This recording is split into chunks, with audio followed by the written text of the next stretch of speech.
kung gilapas ni Kristo, so therefore nakasala siya. Kay kanang word nga lapas, meaning na isugo, imong gilapas. O kung imong gilapas, nakasala si Kristo. Atong tan-awon kung nakasala ba si Kristo. Isa may tutuan, ang Hudiyo o si Kristo?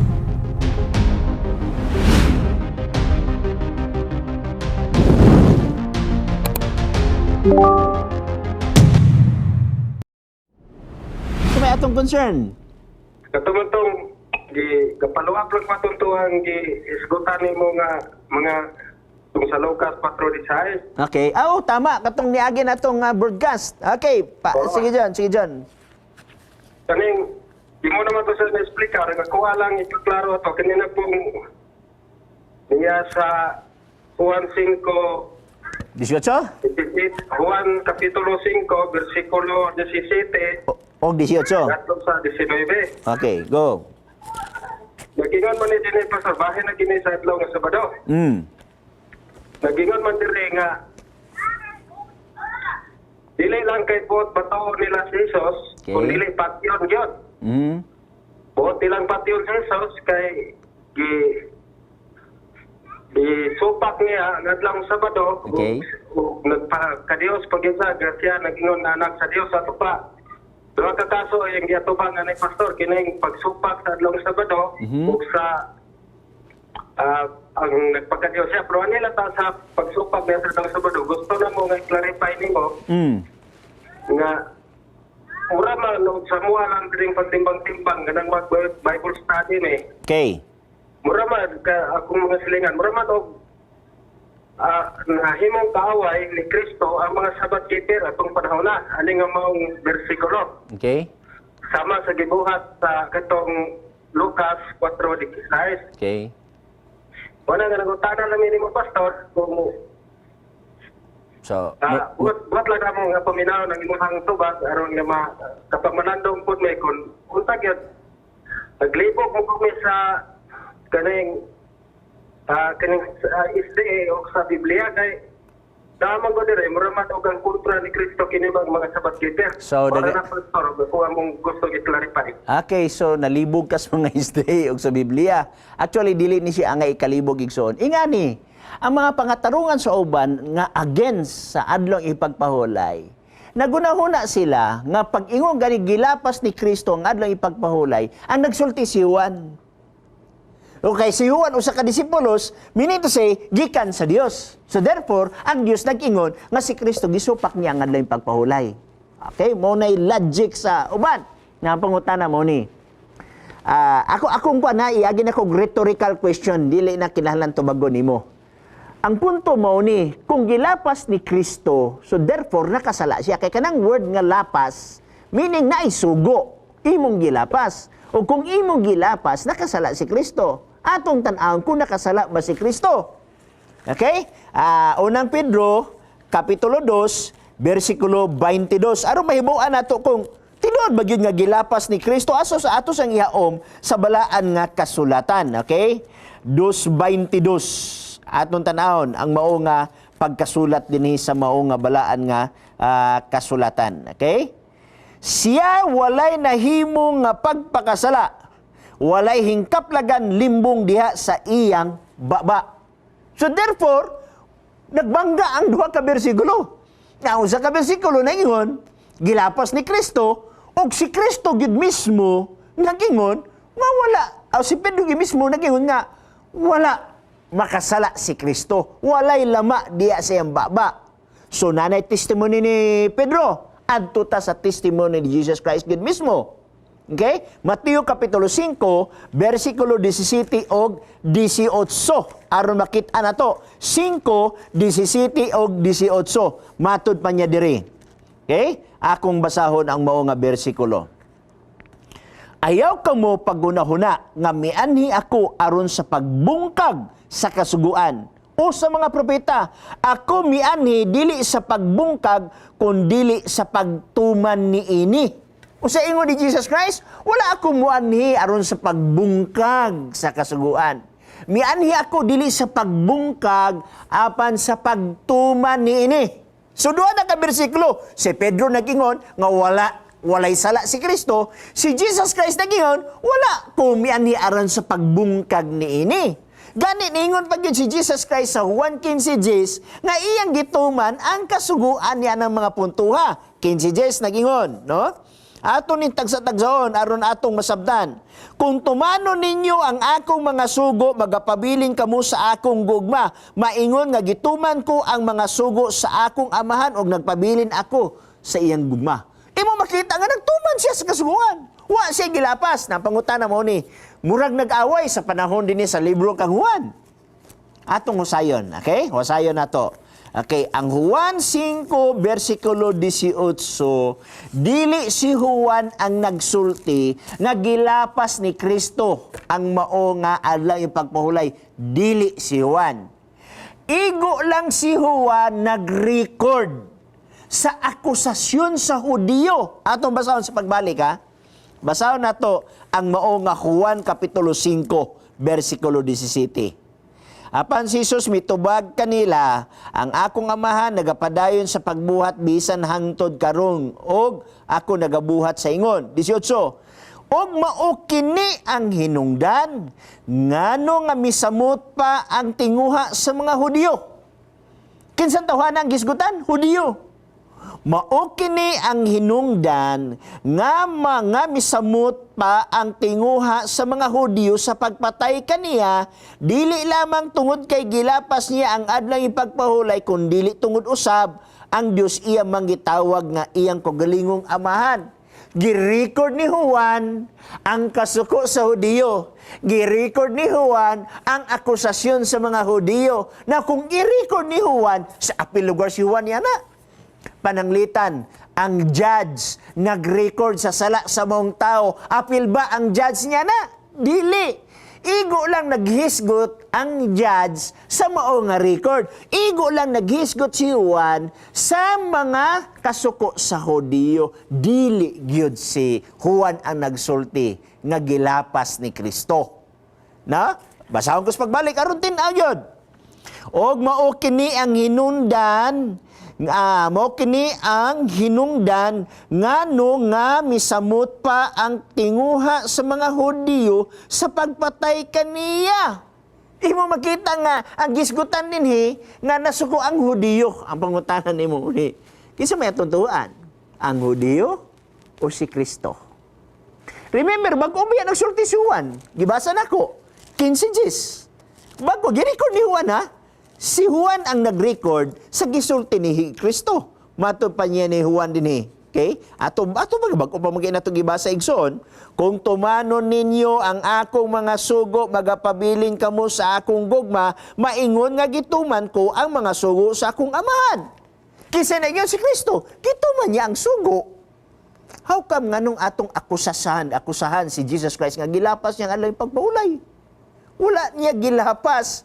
Nganong ang Hudiyo igsoon nakahisgot nga gilapas ni Kristo ang adlaw ipagpahulay, kay nagtuo ang Hudiyo nga kung manambal ka sa panahon sa adlaw ipapahulay, nakalapas ka. Kay ang gisgutan man gud dinhi, balik ka dinhi sa bersikulo 10, na magoy tao nga giayo ni Jesus Christ. Unya alang sa mga Hudiyo, sala ang pag-ayo sa balatian, pero alang kang Kristo, dili sala. Mateo, kapitulo 12, versikulo 10 nga 12. Okay? Katapos ang versikulo nga ato nga isgutan diri. Okay. 12. Okay. Akong basawa, Mateo, kapitulo 12, versikulo 10 nga to sa 12. O tanawa, dito'y usa ka lalaki nga may kamot nga nakuyos. O aron ilang ikasumbong si Jesus, siya gipangutana nila nga nagingon, o yun ba sa kasuguan ang pagpangayog mga sakit sulod sa adlong ipapahulay? 11, kanila mitubag siya nga nag-ingon, kinsa bang tawhana kaninyo nga kung siya may usa ka karnero o kini mahulog sa gahong sa adlong ipagpahulay, dili niya gunitan kini aron bitaron paingon sa gawas? Pagkadako pagbili sa tao kaysa usa ka buok nga karnero, busa o yun sa kasuguan ang pagbuhat og maayo. Unsa nga maayo? Ang pagpag-ayo sa balatian. Nga alang sa Hudiyo, sala. So atong nasabtan igsoon ha, nga una, dili si Juan nag-ingon nga si Kristo mao ang naglapas. Girikod lang ni Juan ang sumbong sa mga Hudyo. Okay, atong balikan si John kung napa si John nga mga ikog reaction ni John. John, okay ba ka atong punto na ba kay follow up o unsa ba? Lain nga pangutana unsa ba? Pastor, okay ra tanong pagpasabot ayon. Pwede pa mangutana sa gutro? Pwede pa. Kanang si Kristo doon na sa mga bagong kinabi, gitawag tong mga tinunan. O ang mga apostoles. Okay. Sa ilahang pagtangyaw, Pastor, sa sulat, dili man nato mabasa nga si Jesus nagtudlo mahitungod sa adlaw nga Sabado. Nga balaan o yung nga bantayan nato ang adlaw nga Sabado isig balaan.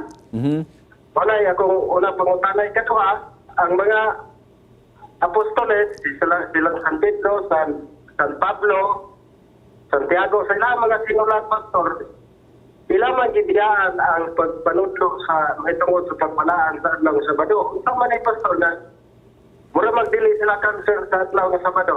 Okay. Ang mga bagong Kristiyanos. Okay, mo... Wala man nila ni itudlo dito sa Roma, Galacia, Piso, o Gubasta. Okay, so mutubag na ko. Ingan Igson.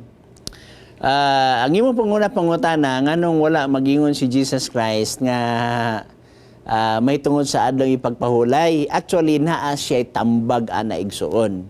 Okay? Lisod man kay ibalik pa ni Jesus Christ ang sugo nga ang mga Hudyo gawa sabi ana ang ubang memorize pa magina nilang Torah. Unya mga Hudyo walay question sa Torah. Ni sobra pa magani ilang pagbantay sa adlaw pagpahulay. Mi sobra pa may pagbantay sa ilang mga kasaguan. So walay question si Jesus Christ dia. Igo lang siya mo pahinumdom nga ayaw paglapas niya na. Now, naabay statement si Jesus Christ niya na. Mateo 24 versikulo 20. Okay? Sundan ninyo igso, no? Isulat ang bersikulo. Unya basa pagbalik sa Biblia. Nagingon diri. Mateo 24 versikulo 20 adunay gipahayag diri, nagingon siya diri. Pag-ampo si Christ nagingon ha. Pag-ampo kamo nga unta sa inyong pagpangagiw, dili mahiatol sa tingtugnaw o sa adlang ipagpahulay. Ako ipasabot. Mateo 24 versikulo 1, 2 ug 3 nagingon si Kristo, walay bato nga pinatong sa bato nga dili pagatumpagon og si Kristo nag-refer sa templo kay nagatubang man sila sa templo. Unya alang sa mga apostoles, pag malumpag ang templo, something na nga isyu. So alang sa mga apostoles, matapos na ang kalibutan. Atong tanawon, unsay gingon diri. Og sa bersikulo 3 sa 24, og sa naglingkod siya sa bungtod sa mga olibo, giduol siya sa mga tinunan nga sila ra nga nag-ingon tug-ani kami kanus aman kini mahitabo og unsa man ang ilhanan sa imong pag-ani og pagkatapos sa kapanahonan. So, gitubag ni Kristo nga nailinog, nasa versikulo 7, naigutom, versikulo 7 gyapon. Unya, adunay gubat, batok sa ginharian nga tos ginharian. Unya, pag-abot sa 20, versikulo 20, ningon na si Jesus Christ. Pag-ampo kamo, nga unta, ang inyong pagkagiw, dili mahiatol sa tingtugnaw o sa adlang igpapahulay. Remember, Igsoon, nahitabo ang paglumpag sa templo nga ilang gisgutan diri 70 AD based sa history. Pinaagi ni Titus ang mao nga general, gisunog ang mao nga templo, gilumpag ang mao nga templo 70 AD. Pila ka tuig gikan sa pagkabanhaw ni Jesus Christ? Sobra sa 30 ka tuig. Tuan na si Kristo sa langit. Now karon, kung ang adlaw ipagpahulay gilangsang ba sa cross, kung ang adlaw ipagpahulay wala na gipabalaan sa Ginoo human nga si Kristo na banhaw, ngano man lagi nga si Kristo nagtambag man sa iyang mga apostoles nga nag-ingon nga bantayan ninyo nga ang inyong pagkagiw dili matunong sa adlaw igpapahulay. Kuha na hinungdan ang adlaw pagpahulay, dili na balaan ang adlaw pagpahulay, wala na bili ang adlaw pagpahulay. Kanong moingon pa man si Jesus Christ nga pagbantay kamo nga sa inyong pagkagiw dili matunong sa adlaw igpapahulay.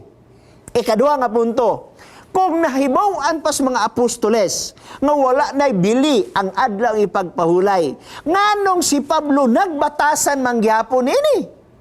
Remember, Lucas 4:16, si Kristo nagbatasan sa adlang ipagpahulay. Dito sa sinagoga. Si Pablo, remember, si Pablo nakabig, si Kristo tuanas langit. Okay? Wala na si Kristo sa yuta. Ulahi si Pablo, wa man gani bersikulo din igsoon nga si Pablo nagkahimamatay si Jesus Christ. Wala na siya nga record. Kay si Kristo tuanas langit, aton tanahon, panahon ni Pablo. Kung si Pablo, nagbatasan magyapon nini. Aton tanahon ang buhat. No, Biblia lay atong patubagon igsoon kay aron mahibaw-an usab sa mga taong nagyapon adlay pagpahulay 30 ka tuig nang nilabay naa lang gyapon. Akong basahon na nag-ingon dinhi sa gitawag nato og 17. Buhat 17:2. Og sumala sa iyang nabatasan, si Pablo misulod ni ini og sa tulo ka semana or adlaw yung pagpahulay, siya nakiglantugi kanila pinasikad sa kasulatan. Kay ang nakasulat ani sa Greek is sabaton man. 18:4 pa gyud nag-ingon. 18:4. Og sa tanang adlaw nga igpapahulay, kanang word tanang adlaw, wala gini siya sipyat ba? Pareha gini kang Kristo, kada adlaw yung pagpahulay ta simbahan. O sa tanang adlaw nga igpapahulay, siya nakiglantugi didto sa sinagoga sa pagpangdani sa mga Hudiyo o mga Gresyanhon. Why si Piat igsoon? Mismo pa sa lugar nga wala sila'y simbahan o wala'y sinagoga, wala na makapahadlok, wala na makasipyat nga di sila mo obserbar sa adlaw ipagpahulay. Tagdon tani, wala'y simbahan ha? Buhat 13, versikulo 14. Okay? Wala, 30 katuig nang nilabay. Si Kristo tana sa langit. Okay, 13, 14 na yun. Apan sila mibaktas gikan sa Perge og miabot sa Antioquia, sa kayutaan sa Pisidia og sa pagkaadlaw nga igpapahulay, sila misulod sa sinagoga og naglingkod. Okay? Dinhi pa gyud misulod sila sa sinagoga og naglingkod. Unya dinhi pa gyud sa gitawag nato og bersikulo 13, og unya si Pablo og ang iyang mga kauban migikan sa Papo sakay sa sakayan og midumbo sila sa Perge sa kayutaan sa Pampilya og didto si Juan mibiya kanila og mipauli sa Jerusalem. Imo makita igsoon, bisag asa sila nga lugar igsoon, naa pa gyud sila'y pagsimba. Okay? Now, mismo pa igsoon sa panahon nato nga gisgutan dinhi 42, okay? Buhat 13:42, og sa paggula nila ni Pablo og ni Bernabe ang mga tao mihangyo kanila nga kining mga butanga ikausab unta pagsigilon kanila sa sunod nga adlong igpapahulay. 43, og pagkatapos na sa tigom sa sinagoga daghang Hudiyo og mga masimbahong kinabig ngadtos tinuhuan sa mga Hudiyo mikuyog kang Pablo og Bernabe nga misulti kanila og miagda kanila sa pagpadayon.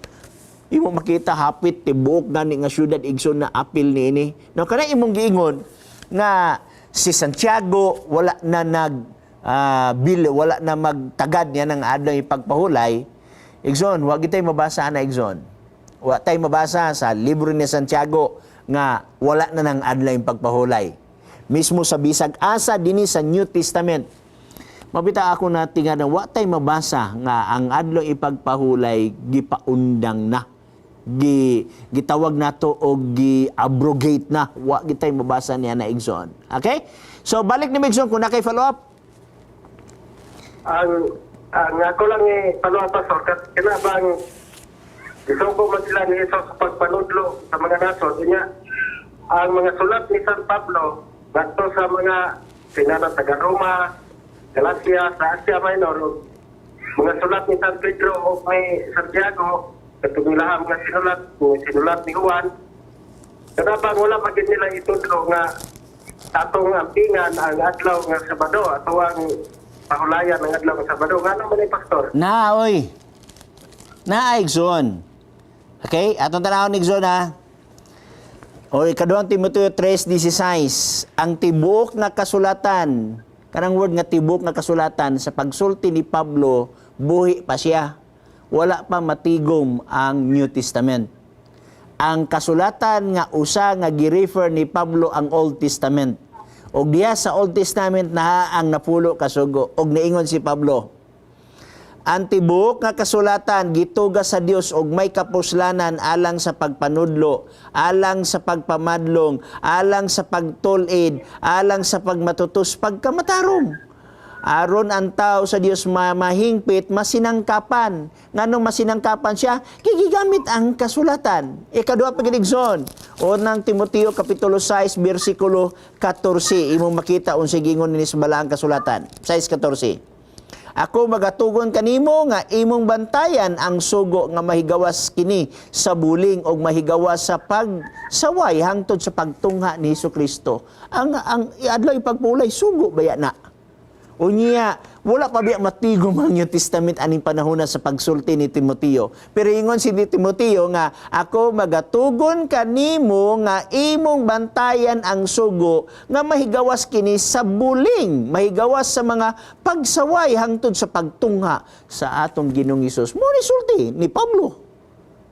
Ngadto sa mga batanon nga si Timoteo, Tito, guban pa imong makitaan din higsoon nga naka-record sa balaan nga kasulatan. Unya, katapusan nga bersikulo akong ihatag kanimo pagpamatuod nga mismo sa bag-ong langit ug bag-ong yuta. Wala pa man gyud niabot ang bag-ong langit ug bag-ong yuta karon. Kay gitagana man sa Ginoo sa katapusang mga adlaw. Walay Domingo dinhi igsoon ato tanaw na. Sabado ang naa. Okay, Isaiah 66, versikulo 22, kay ingon nga ang bag-ong mga langit o ang bag-ong nga yuta nga akong pagabuhaton magapabilin sa akong atubangan, miingon si Jehova, mauman magapabilin ang inyong kaliwatan o ang inyong ngalan. O mahanabo nga gikan sa bag-ong pagsubang sa bulan hangtod sa usa o gikan sa usa kaadlong igpapahulay hangtod sa usa. Unya, niingon pa gidinhi, ang tanan nga mga katawhan manganhi aron sa pagsimba sa akong atubangan. Kano sa may tabo ang pagsimba? Adlong igpapahulay. Igsoon, dito sa bagong langit o bagong yuta, watay mabasa Domingo igsoon nga magsimba ang mga katawhan sa Dios. Walay mabasa. Pero dito sa bagong langit o bagong yuta, ang mabasa, adlong igpapahulay. Naa sa balaang kasulatan. Mao bitaw natingala ko nga diin man agikan ni guho ang adlong Domingo o unang adlaw nga wala man tay mabasa sa Biblia nga gisugo na sa Ginoo nga pahulayan. O bisan pa balaanon wa gyud tay mabasa sa Biblia igsoon. Ikaduha pa, walay rason ang ubang mga reliyon nga nagbantay Domingo nga kung ang ilang mga membro lapaso nila ang adlong Domingo, wala tay mabasa dinhi nga naay gisulutan nga naglapas sa Domingo. Gikan sa Genesis, gikan sa Mateo, ngadto sa pinadayag kay New Testament may gisgutan. Wala ko'y nabasa nga naay naglapas sa Domingo nga gisilutan. Nganong walay mabasa nga naay naglapas sa Domingo gisilutan tungod kay wala na gisugo sa Ginoo. Walay, di para sa adlaw ipagpulay nga gisugo, balaanon, pahulayan. Wa tay mabasa dinhi nga sa adlaw Domingo pahulayan, wa tay mabasa dinhi sa adlaw Domingo pabalaan, wa tay mabasa dinhi sa adlaw Domingo managsimba ang mga tao. Ang question karon mo ni kinsay nagsugo? Depende na lang sa unahon sa mga tao. Pero mayon ko dili na siya biblical. Magapabiling gyapon ang adlaw ipagpahulay.